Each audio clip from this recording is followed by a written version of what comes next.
하나님 아버지 감사합니다. 말씀을 만날 수 있음에 감사합니다. 삼가 들을 수 있어서 감사합니다. 이 시간 주께서 말씀하옵소서. 그 말씀이 들려지게 하시고 보여지게 하시고 깨닫게 하옵소서. 성령께서 온전히 감동하여 주시옵소서. 그래서 오늘 하루 우리의 마음의 중심에, 오늘 우리의 삶의 중심에 주의 말씀이 기준으로 서게 하시고 주께서 내신 길이 보이게 하시고 그 길로 걷는 우리에게 하옵소서. 성령께서 손잡아 이끄시고 우리가 기쁨으로 성령님의 인도하심을 따라 걷는 오늘이게 하옵소서. 부탁드리오며 예수님 이름으로 기도합니다. 네. 오늘은 다시 열왕기하서 12장에서 14장까지의 말씀을 읽도록 합니다. 열왕기하서 11장에서 남유다의 요아스 왕이 왕위에 오를 때 그때 정도의 요엘서 사건을 우리가 함께 읽었습니다. 그리고 나서 다시 12장부터 14장 왔습니다. 여기에서 남유다도 있지만 북이스라엘이 그나마 최고의 전성기가 이릅니다. 그때가 예후 왕조의 여로보암 왕입니다. 그 여로보암 왕의 이야기까지 우리가 읽을 것입니다. 열왕기하서 12장입니다. 예후의 제7년에 요아스가 왕이 되어 예루살렘에서 40년간 통치하니라. 그의 어머니 이름은 시비아라 브엘세바 사람이더라. 요아스가 7살이 왕이 되잖아요. 그래서 40년을 다스리지만 실제 그가 왕으로서 마지막 죽는 나이는 50이 안 되죠. 40년이니까요. 47세 정도의 그의 생애를 마감합니다. 요아스는 제사장 여호야다가 그를 경호하는 모든 날 동안에는 여호와 보시기에 정직히 행하였으되 다만 산당들을 제거하지 아니하였으므로 백성이 여전히 산당에서 제사하며 분향하였더라 합니다. 제사장 여호야다가 그를 교훈하는 동안에는 하는 이 표현이 너무 좀 아쉽죠. 그러면 여호야다가 교훈하지 않는 날에는요. 그가 달라졌다는 거 아니겠습니까? 그래서 여호와스의 통치는 여호야다와 함께 했던 기간, 여호야다가 죽고 난 다음의 기한, 뭐 그런 기간 둘로 나뉘게 되겠죠. 여호와스가 제사장들에게 이르되 여호와의 성전에 거룩하게 하여 드린 모든 은 곧 사람이 통용하는 은이나 각 사람의 몸값으로 드리는 은이나 자원하 여호와의 성전에 드리는 모든 은은 제사장들이 각각 아는 자들에게서 받아들여 성전의 어느 곳이든지 파손된 것을 보거든 그곳으로 수리하라 하였으나 여호와스 왕 제23년에 이르도록 제사장들이 성전에 파손된 데를 수리하지 아니했다고 합니다. 어, 이 당시에는 은본위제입니다. 지금은 금본위제라고 그러죠. 금본위제. 그래서 금을 기초로 지금은 화폐본위제라고 하는 걸로 좀 바뀌어 있죠. 돈을 이제 국가에서 발행을 하잖아요. 그걸로 바뀌어 있습니다만 예전에 이때는만 해도 통용되는 돈이 은이었다고 합니다. 그래서 사람들에게 통용되는 돈, 은으로 보통 합니다. 근데 이게 성전에 바치는 것도 은으로 바치는 거죠. 우리가 요즘 헌금을 지폐로 바치잖아요. 지폐로 헌금하잖아요. 그런 것처럼 이때는 은으로 바쳤단 말입니다. 근데 그 은으로 따로 모아가지고 그걸 성전 수리 비용으로 쓰자라고 했는데 실천이 안 했다는 거죠. 제 23년이 되도록. 그러면 요아스 나이가 30세가 되도록 언제 정도의 이 이야기가 명령됐는지 모르지만 어, 상당히 오랜 기간 동안 안 됐던 걸로 보입니다. 요아스 왕이 제사장 여호야다와 제사장들을 불러 이르되 너희가 어찌하여 성전에 파손한 데를 수리하지 아니하였느냐 이제부터는 너희가 아는 사람에게서 은을 받지 말고 그들이 성전에 파손한 데를 위하여 드리게 하라. 제사장들이 다시는 백성에게서 은을 받지도 아니하고 성전 파손한 것을 수리하지도 아니하기로 동의하니라. 그러니까 제사장들한테 성전 파손한 것을 수리해라. 너희가 받은 은을 가지고 했는데 그걸 안 했다는 거예요.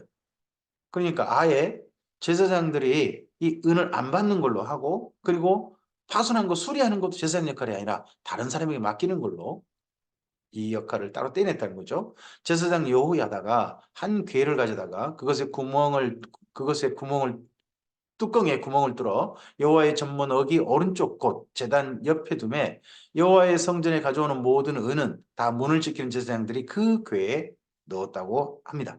이 궤, 이제 은을 바치는 궤인 거죠. 이 궤를 가리켜서 연보궤라고 합니다. 연보궤. 연보라는 헌금은요, 우리나라 말로 이제 번역은 돼 있습니다만은 본래 이스라엘 이쪽에서 말하는 나중에 시작성에 연보가 나오는데 그건 특별 목적 헌금입니다. 일반적으로 드리는 그 예물이 아닌 특별 목적 헌금이라는 예물을 가리켜서 연보라고 합니다. 성전 수리용으로만 쓰는 거죠. 이에 그 궤 가운데 은이 많은 것을 보면 왕의 서기와 대제사장이 올라와서 여호와의 성전에 있는 대로 그 은을 계산하여 봉하고 그 달아본 은을 이라는 자, 곧 여호와의 성전을 맡은 자의 손에 넘기면 그들은 또 여호와의 성전을 수리하는 목수와 제사장들에게 주고 건축하는 자들에게 주고 또 미장이와 석수에게 주고 또 여호와의 성전 파손한 데를 수리할 제목과 다듬은 돌을 사게 하며 그 성전을 수리할 모든 물건을 위하여 쓰게 하였으되 이건 연보궤에 담겨 있는 모든 은들은 그런 용도로만 쓴 거죠. 여호와의 성전에 드린 그 은으로 그 성전에 은대접이나 불짓기나 주발이나 나팔이나 모든 아무 금그릇이나 은그릇도 만들지 아니하고 그 은을 일하는 자에게 주어 그것으로 여호와의 성전을 수리하게 하였으며 그래서 성전 수리 헌금으로만 그런 용도로만 특별하게 쓴 거죠. 완전히 구별한 거죠. 이제 이렇게 바친 헌금을 가리켜서 예물을 가리켜서 연보라고 합니다. 연보하는 그래서 뭐 건축 헌금이라든지 성전 수리 헌금이라든지 또는 어디 뭐 구제 헌금이라든지 또 특별히 뭐 선교 헌금이라든지 이런 것은 일반 재정에서 따로 분리한단 말이에요. 그렇게 분리된 목적을 위해서만 드려주고 그 목적을 위해서만 사용되지는 헌금 그것이 그런 어떤 재정을 가리켜서 연보라고 그렇게 표현하는 겁니다. 어, 또 그 은을 받아 일꾼에게 주는 사람들과 회개하지 아니하였으니 이는 그들이 성실하게 일을 하였다고 합니다. 석권제의 은과 속죄제의 은은 여호와의 성전에 드리지 아니하고 제사장들에게 돌렸다고 합니다. 어, 이거 좀 특별하게 좀 생각해 볼 만한 게 속건제라 속죄제로 은을 바쳤다는 겁니다. 우리가 알기로는 속죄제, 속건제는 보통 짐승을 잡아서 그 피를 흘리는 게 있단 말입니다. 그 피를 흘리는데 어떤 사람은 속죄제하고 속건제로서 은을 바치기도 했던 것 같습니다. 짐승을 바치는 게 아니라 어떤 이런 경우도 또 어떻게 또 경우가 허용됐는지는 제가 잘 모르겠습니다만은 이 요아스 왕 때 정도에 이렇게 했다라는 게 보이죠. 그때에 아람 왕 하사엘이 올라와서 가드를 쳐서 점령하고 예루살렘을 향하여 올라오고자 하므로 유다의 왕 요아스가 그의 조상들 곧 유다 왕 여호사밧과 여호람과 아하시아가 구별하여 드린 모든 성물과 자기가 구별하여 드린 성물과 여호와의 성전 곳간과 왕궁에 있는 금을 다 가져다가 아람 왕 하사엘에게 보냈더니 하사엘이 예루살렘에서 떠나갔더랍니다. 하사엘이 남유다까지 쳐들어온 겁니다.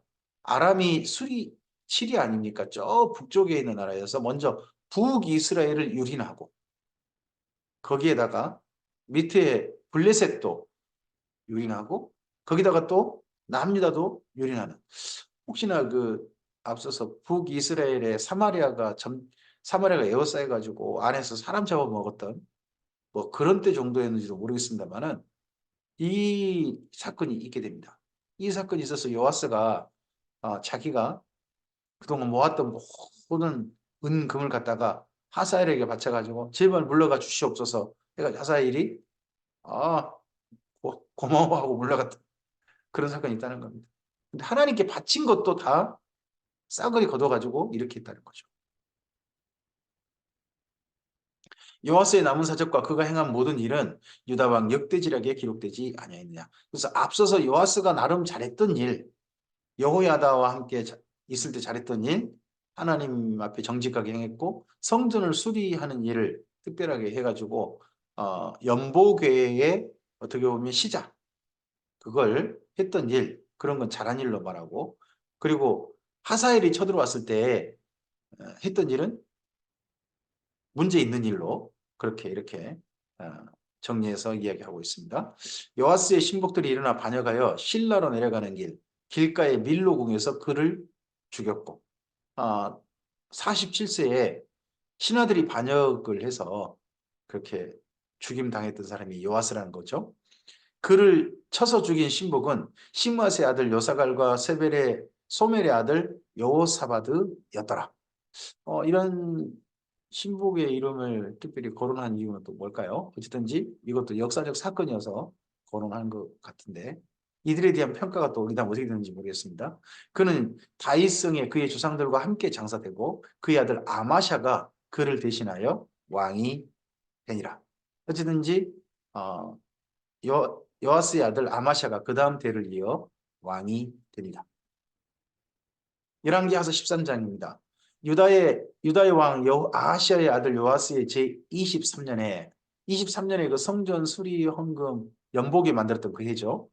예후의 아들 여호아하스가 사마리아에서 이스라엘 왕이 되어 17년간 다스리며 여호와 보시기에 악을 행하여 이스라엘에게 범죄하게 한 느바스의 아들 여로보암의 죄를 따라가고 거기서 떠나지 아니하였으므로 여호와께서 이스라엘에게 놓아사 늘 아람 왕 하사엘의 손과 그의 아들 베나닷의 손에 넘기셨더니 이때 여호와스 때 북이스라엘이 유린 당합니다. 에후 때도 유린 당하고요. 에후 때도 아람의 침략을 엄청 받고 그리고 여호와스 때는 특별히 더 끔찍한 일들을 많이 당했던 것 같죠. 아람 왕이 이스라엘을 학대함으로 여호와스가 여호와께 간구함에 여호와께서 들으셨으니 이는 그들이 학대받음을 주셨습니다. 그래도요, 이 에우 왕조의 여호와스는 참 곤란하고 힘들고 어려울 때 하나님께 간구했답니다. 여호와께 간구했답니다. 그나마 에우 왕조가 좀 더 대를 이어가는 그런 이유 가운데 하나님께 지켜보시는 것 중에 하나가 하나님께 그래도 간구했다는 거죠. 힘들고 어려울 때 도와주시옵소서. 바알에게 가지 않고 하나님께.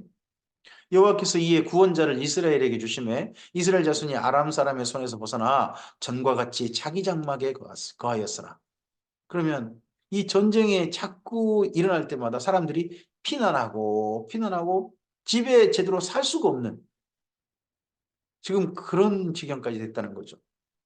북한에 지금 또 조금 남북의 어떤 관계가 경색되니까 연평도 쪽에서 자꾸 포격을 하고 하다 보니까 연평도 분들이 이거 사느냐 마느냐 하고 자꾸 불안해 한다는 거죠. 뭐 그런 것 정도 이상이었겠죠. 이 하사엘의 침략, 실제 북이스라엘을 여러 번 유린했을 테니까. 그들이 이스라엘에게 범죄하게 한 여로보암의 집의 죄에서 떠나지 아니하고 그 안에서 따라 행하며 또 사마리아의 아세라 목상을 그냥 두었더라. 이럴 때 여호와스는 하나님께 간구하고 있는데 백성들은 전쟁통에 하나님께 돌아오지 않았다는 거죠. 겨우 나중에 안정되고 하는데 그럴 때도 전혀 하나님께 돌아오지 않았다는 거죠. 또 심지어 사마리아에 아세라 목상은 그냥 있었다. 이 아세라 목상이 나중에 성전에까지 진입하는 기어이 성전 안에 아세라 목상이 세워지는 그런 안타까운 일도 남유다에 나중에 있게 되죠. 북이스라엘도 이 아세라 목상에 대해서는 이세벨의 그때 일이 있고 난 다음에 도저히 떠나지 않는 모습이 보입니다.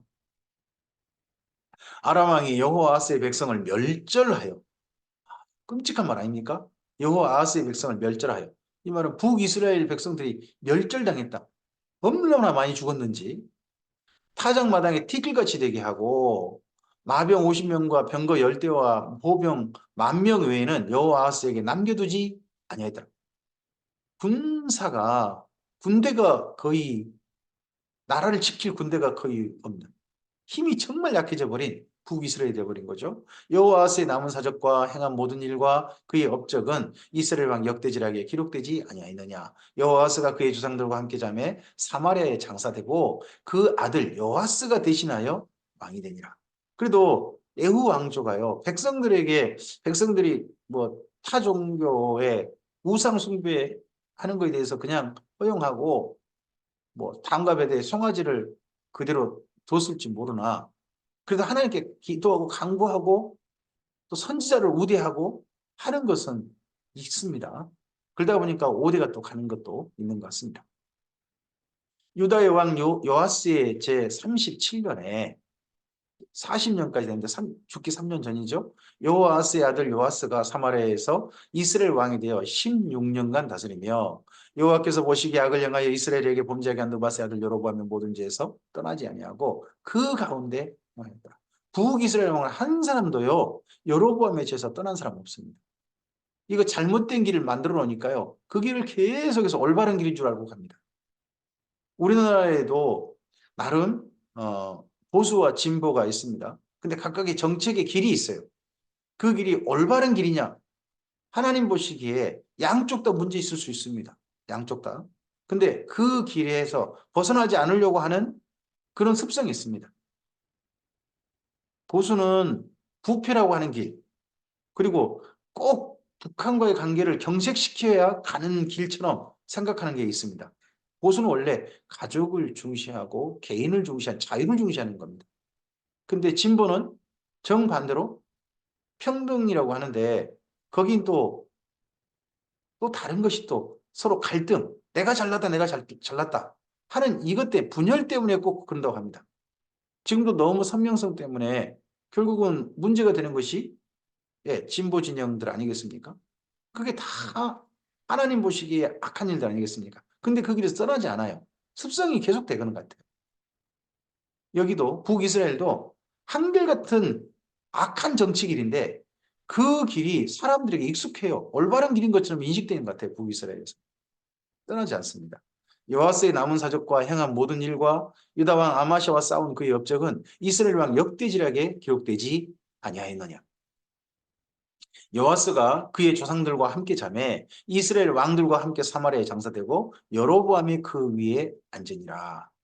엘리사가 죽을 병이 들매 이스라엘 왕 요아스가 그에게 내려와 자기 얼굴에 눈물을 흘리며 이르되 내 아버지여 내 아버지여 이스라엘의 병고와 마병이여 했다는 겁니다. 엘리사가 예후 왕조 때 얼만큼 존경을 받았는지 이런 때 보면 보이죠. 여호와스도 하나님께 아람의 침략이 있을 때 하나님께 간구하지 않습니까? 간구하고 비록 군사력은 엄청나게 손실을 입고 멸절당했다 소리를 듣지만 하나님께 간구하는 왕이었고 그리고 요아스도 엘리사를 그렇게 존경하는 그런 사람이었다는 거죠. 엘리사가 그에게 이르되 활과 화살을 가져오소서 하는지라 활과 화살들을 그에게 가져오매 또 이스라엘 왕에게 이르되 왕의 손으로 활을 잡으소서 하매 그가 손으로 잡으니 엘리사가 자기 손을 왕의 손 위에 얹고 이르되 동쪽 창을 여소서 하여 곧 열매 엘리사가 이르되 쏘소서 하는지라 곧 쏘매 엘리사가 이르되 이는 여호와를 위한 구원의 화살 곧 아람에 대한 구원의 화살이니 왕이 아람 사람을 멸절하도록 아벡에서 치리이다 하니라. 멸절하도록 칠 것이다. 아벡은 저쪽 남유다와 그리고 블레셋 그리고 여기 북이스라엘 그 정도 경계 지점 정도에 있습니다. 근데 거기에서 아람 군대를 엄청 멸절하도록 하는 그런 일이 있게 될 것이다 하고 예언을 했습니다. 또 이르되 화살들을 집으소서 곧 집음에 엘리사가 또 이스라엘 왕에게 이르되 땅을 치소서 하는지라 이에 3번 치고 그친지라 하나님의 사람이 노아에 이르되 왕이 대여섯 번을 칠 것이니이다. 그리하였다면 왕이 아람을 진멸하기까지 쳤으리이다. 그런즉 이제는 왕이 아람을 3번만 치리이다. 그러니까 아벡에서 결정적으로 요아스가 저쪽 아람 군대를 완전히 물리쳐 대승을 거두는 사건이 있을 것이고 그 이후에 여러 번 쳤더라면 한 대여섯 번 쳤더라면 확실하게 아람을 완전히 굴복시켜버리는 그런 사건이 있었을 것인데 3번만 그 이후에 뭐 아람을 그 사건 포함해서 한 3번만 치는 그 정도밖에 못할 것입니다. 입니다.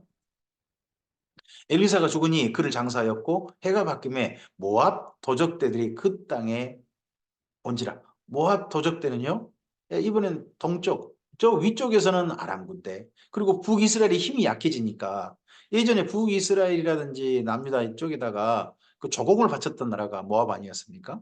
근데 이제는 모압 도적대가 자꾸 오는 거예요. 힘이 약해지니까. 여기도 도적, 저기도 도적이죠. 여기 가면 먹을 게 있다고, 가져갈 게 있다고 해가지고. 그랬을 때 마침 사람을 장사하는 자들이 그 도적들을 보고 그 시체를 엘리사의 묘실에 들이던지고는 도망을 쳤다는 거죠. 근데 그 시체가 엘리사의 뼈에 닿자 곧 회생하여 일어섰더랍니다. 이 시체, 그의 시체라고 했는데 도적들을 보고 했다는 걸로 봐서는 뭐 다른 사람, 도적대가 아닌 사람 같기도 하고 그 도적대 중에 일부 어떤 시체인지 그건 모르겠어요. 근데 엘리사의 묘실에 던졌더니 살아났다는 거죠. 기적이죠. 엄청난 기적이죠. 사람이 회생하여 살아났으니까요.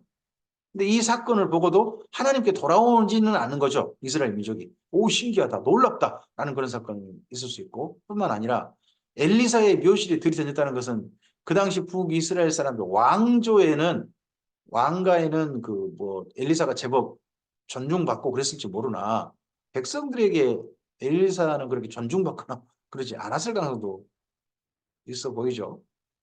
여호아스 왕의 시대에 아람 왕 하사엘이 항상 이스라엘을 학대하였으나 여호와께서 아브라함과 이삭과 야곱과 더불어 세우신 언약 때문에 이스라엘에게 은혜를 베풀며 그들을 불쌍히 여기시며 돌보사 멸하기를 즐겨하지 아니하시고 이때까지 자기 앞에서 쫓아내지 아니하셨다. 자기 앞에서 쫓아내지 아니하셨다. 이게 복입니다. 하나님께 무릎을 꿇을 수 있고 하나님 앞에 한결같은 길을 갈 수 있고 하나님께서 보시기에 좋은 길을 갈 수 있는 기회를 얻는 것, 이게 복입니다. 그럼 하나님 쫓겨나는 게 뭐냐? 그게 아마르라고 해요. 그걸 가리켜서 우리 성경은 저주라고 번역했습니다. 하나님 앞에서 쫓겨나는 게 우리 가운데 복과 정반대되는 가장 비극적인 우리 인생의 사건이 되고 맙니다. 오늘 하나님 앞에서 우리를 아직 쫓아내지 않으셨습니다. 뿐만 아니라 지금 현재 이 말씀을 듣는 모든 분들은 하나님과 더욱더 가까이 만날 수 있도록 예수님 안에 심겨진 분들 아니십니까? 예수님 안에서 새롭게 인생을 사시는 분들 아닙니까? 오늘도 하나님을 가까이 하고 하나님과 함께 할 수 있다면 있는 사람들입니다. 행복한 분들이십니다. 그 복을 하나님께 가까이 하여 무릎을 꿇을 수 있고 하나님과 함께 길을 걸을 수 있고 하나님 보시기에 정말 기쁘신 길을 오늘 걷는 그런 삶을 꼭 사셨으면 좋겠습니다. 아람의 왕 하사엘이 죽고 그의 아들 베나다시 대신하여 왕이 되매 여호아스의 아들 요아스가 하사엘의 아들 베나다스의 손에서 성읍을 다시 빼앗으니 이 성읍들은 자기 부친 여호아스가 전쟁 중에 빼앗겼던 것이라. 그러니까 앞서 여호아스는 나라가 군대가 멸절당하고 뭐 성읍도 빼앗고 영토도 빼앗겼다는 거죠. 근데 그의 아들 요아스 때 아벡에서 결정적으로 이기고 그 다음 한 두 번, 세 번 또 전쟁하면서 영토도 회복하고 아람에게 정반대 이제 국력이 군사력이 정반대가 됐다는 것 되게 뜻이 되겠죠. 요아스가 베나닷을 세 번 쳐서 무찌르고 이스라엘 성읍들을 회복했다. 이렇게 했으면 요아스가 정말 하나님께 돌이켜야 되는 거 아니겠습니까? 온전히 좀 송아지 같은 거 그만 섬기고 하나님께 돌이키고 온 나라 백성들이 오직 하나님만 섬기도록 여호와 하나님께만 다가오도록 그렇게 해야 될 거 아니겠습니까? 근데 그런 사건은 없는 거예요. 이게 또 참 슬프고 안타깝죠. 열왕기하서 14장입니다. 이스라엘의 왕 여호아스의 아들 요아스 제2년에 유다의 왕 요아스의 아들 아마샤가 왕이 되니 그가 왕이 된 때는 나이가 25세라. 예루살렘에서 29년간 다스렸습니다. 그의 어머니의 이름은 여호와따니요 예루살렘 사람이더라. 남유다 왕은 어머니를 꼭 밝힙니다. 대부분 어머니를 밝히고 있습니다. 이 왕이 잘하는 것은 누구 영향이겠습니까? 어머니가 참 좋은 영향 미친 겁니다. 왕이 잘못하면요. 어머니가 안 좋은 영향 미쳤다라는 의미가 은근히 담겨 있겠죠. 그래서 교육의 중요한 주체, 이스라엘 민족의 교육의 중요한 주체는 지금도 어머니입니다. 아마샤가 여호와 보시기에 정직히 행하였으나 그의 조상 다윗과는 같지 아니하였다. 다윗과 같지 않았다. 이거 참 이게 슬픈 거죠. 남유다 사람들에게, 남유다 왕들에게 가장 좋은 평가 기준 할 때 다윗과 같았다 하면 정말 좋은 왕인 겁니다. 근데 다윗과 같지 않았다 하면 좀 아쉬운 거죠. 정직했다는. 그래서 가장 좋은 길은 다윗의 길, 그리고 가장 안 좋은 길은 여로보암의 길인 거죠. 그의 아버지 요아스가 행한 대로 다 행하였어도 오직 산당들을 제거하지 아니하였으므로 백성이 여전히 산당에서 제사를 드리며 분향하였더라. 나라가 그의 손에 굳게 섬에 이제 그 반역에 의해 가지고 자기가 왕이 됐잖아요. 그렇으면 처음에는 왕권이 조금 좀 힘이 약했겠죠. 이제 왕권이 완전히 강화되고 난 다음에는 그의 부왕을 죽인 신복들을 죽였으나 앞에서 그 실명이 거론됐었죠. 왕을 죽인 자의 자녀들은 죽이지 아니하였으니 이는 모세 율법책에 기록된 대로 함이라. 곧 여호와께서 명령하여 이르시기를 자녀로 말미암아 아버지를 죽이지 말 것이요 아버지로 말미암아 자녀를 죽이지 말 것이라. 오직 사람마다 자기 죄로 말미암아 죽을 것이라 하셨더라. 이 연좌제를 적용하지 마라. 우리나라에 가장 끔찍했던 그 군사정권 때 가장 끔찍했던 일 중에 게 뭡니까? 연좌제죠. 연좌제.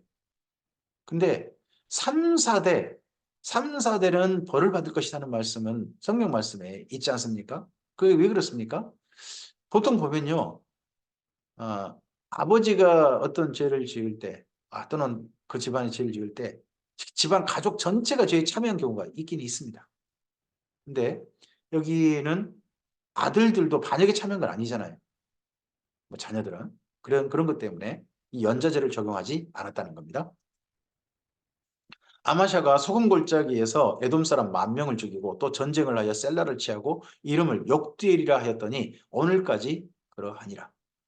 에돔을 다시 쳐서 복속시킨 자기 밑에 굴복시킨 왕이 아마샤였다 하는 거죠. 아마샤가 예후의 손자 여호아스의 아들 이스라엘 왕 요아스에게 사자를 보내 이르되 오라 우리가 서로 대면하자 하는지라.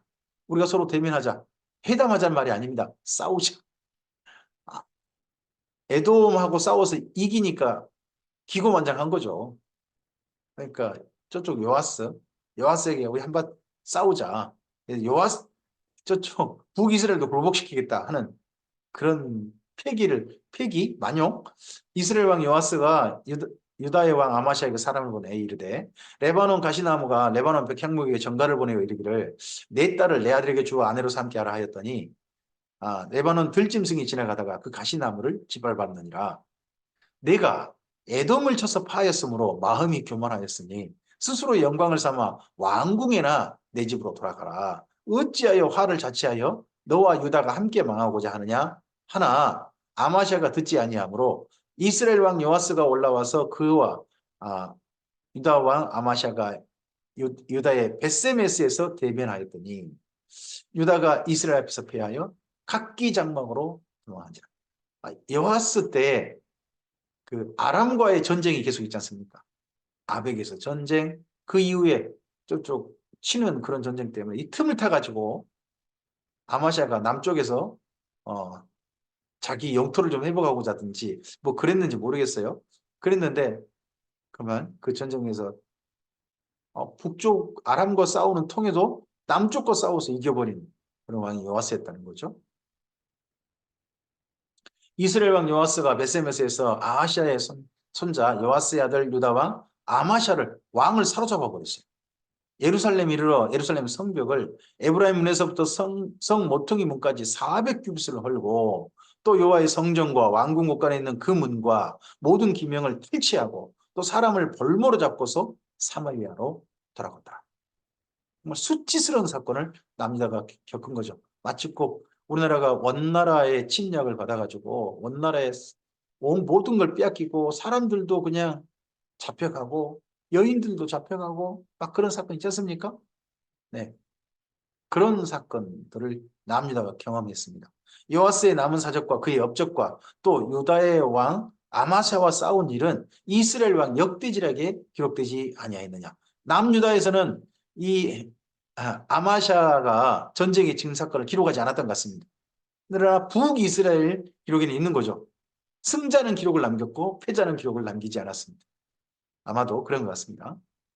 여호와스가 그의 조상들과 함께 자매 이스라엘의 왕들과 사마리아에 함께 장사되고 그의 아들 여로보암이 대신하여 왕이 되니라. 이스라엘의 왕 요아스의 아들 요아스가 죽은 후에도 유다의 왕 요아스의 아들 아마샤가 15년간을 생존하였더랍니다. 아마샤의 남은 행적은 유다 왕 역대지략에 기록되지 아니하였느냐.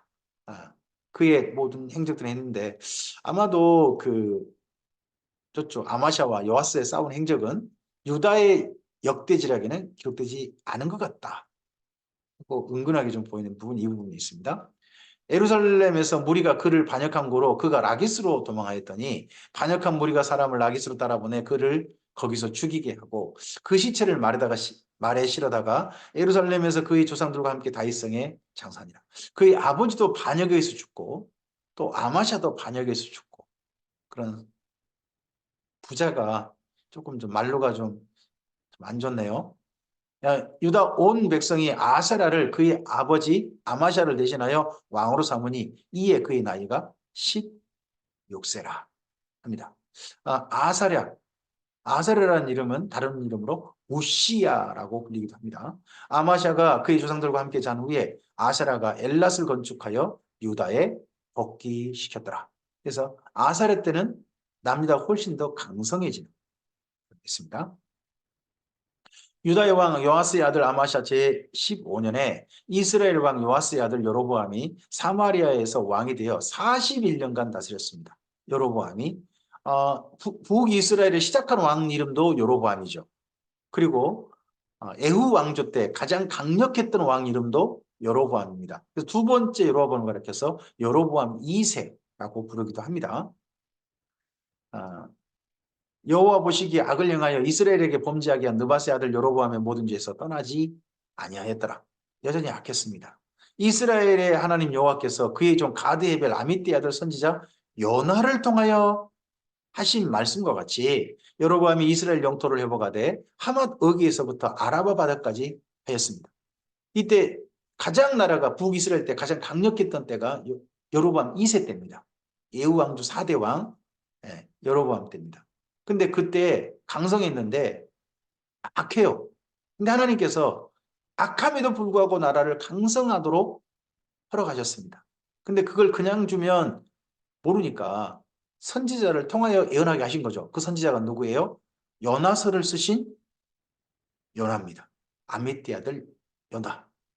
선지자 요나를 통해 말씀하시고서 그 말씀대로 나라가 되게 하신 겁니다. 그러면 예후 왕조 때 계속해서 엘리사가 말씀하고 그리고 또 게하시가 왕 옆에서 그 전의 사건도 이야기하고 그리고 요나를 통해서도 하나님 말씀이 전해주고 나머지 또 아모스라는 선지자를 통해서 말씀이 전해주고 백성 가운데는 호세를 통해서 말씀이 전해지는데 이 예후 왕조 때 그때가 기회였는데 마지막 기회였는데 돌이키지 않는 겁니다. 끝내 하나님께로 돌이키지 않는 겁니다. 또 이게 슬픈 게 잘 나가고 있을 때 제발 돌이켰어야 되는데 그렇지 않았던 슬픔이 있는 시대도 이 예후 왕조 때인 거죠. 이는 여호와께서 이스라엘의 고난이 심하여 매인자도 없고 노인자도 없고 이스라엘 도울 자도 없음을 보셨고 여호와께서 또 이스라엘의 이름을 천하에 없이 하겠다고도 아니하셨으므로 요아스의 아들 여로보암의 손으로 구원하시니였더라. 여로보암이 하맛 어기까지 영토를 회복했다고 말합니다. 하맛 어기가요 아람 나라예요. 아람 나라까지 완전히 자기 나라로 복속시킨 겁니다. 그때 하맛 어기까지 이스라엘 민족이 영토를 만들었던 사람이 가장 먼저가 누구냐 그러면 다윗입니다. 다윗이 거의 북이스라엘에 진출했던 북쪽으로 진출했던 거기까지 온전히 회복했으니까 어마어마한 국력을 가진 거죠. 북이스라엘이. 여로보암이 남은 사적과 모든 행한 일과 싸운 업적과 다메섹을 회복한 일과 다메섹도 북이스라엘 걸로 만들어봤습니다. 아람 나라 수도 아닙니까? 거기도 북이스라엘 걸로 만들어버렸고 이전에 유다에 속했던 하맛을 이스라엘에 돌린 일은 이스라엘 왕 역대지략에 기록되지 아니하니 옛날 하맛 거기를 드디어 회복했던 엄청난 사건을 일으킨 강력했던 사람이 여로보암이었다는 거죠. 여로보암이 그의 조상 이스라엘 왕들과 함께 자고 그의 아들 스가랴가 대신하여 왕이 되었습니다. 그럼에도 불구하고 여로보암 때 이 예후 왕조 때 하나님께로 돌이키지 않습니다. 송아지한테 계속 숭배하고 백성들은 우상 숭배에 빠져서 헤어나오지 못합니다. 이 모든 게 여호와 하나님 덕인데 바알이 해줬다고, 아세라가 해줬다고 자기들의 신당에서 먹고 마시고 백성들이 부자는 부자대로 살고 가난한 사람은 가난한 대로 억울하게 사는 그런 세상이 이 이후에 우리 선지서를 통해서 보게 될 것입니다. 오늘 여기까지입니다. 이 다음에 말씀 우리 요나서, 그 다음에 아모스서, 그리고 호세아서를 이어가게 될 것입니다. 북이스라엘에 주어진 마지막 기회입니다. 하나님께서 나라도 강성하게 하셨고 선지자도 대거 보내셨습니다. 제발 돌이키라고.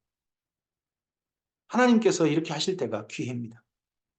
지금 우리 인생은 하나님께서 주신 최고의 기회입니다. 이 기회를 잡으라 하는 말씀을 우리 성은 이렇게 번역했습니다. 때를 아끼라. 우리 인생에 시간을 아껴야 됩니다. 세상이 악하다고 합니다. 악한 세상 때 우리가 좀 더 가치 있게 우리 하루를 살아야 됩니다. 오늘 하루 하나님께 가까이 함이 우리 인생의 복입니다. 행복한 겁니다. 하나님과 가까이 함께 사는 것이. 그러한 삶으로 우리의 삶이 오늘도 한결같이 지속되길 바랍니다. 하나님을 떠남이 저주입니다. 우리의 삶이 하나님과 가까이 가고 우리 덕분에 우리 사랑하는 사람들이 하나님께로 가까이 나오는 그 아름다운 일들이, 복된 일들이 우리 삶을 통하여 나타났으면 좋겠습니다. 하나님과 가까이 나아가려는 기회를 주신 오늘, 하나님과 가까이 하는 삶으로 그 아름다운 복을 누리는 우리 모두이시기를 주님의 이름으로 축복합니다. 감사합니다.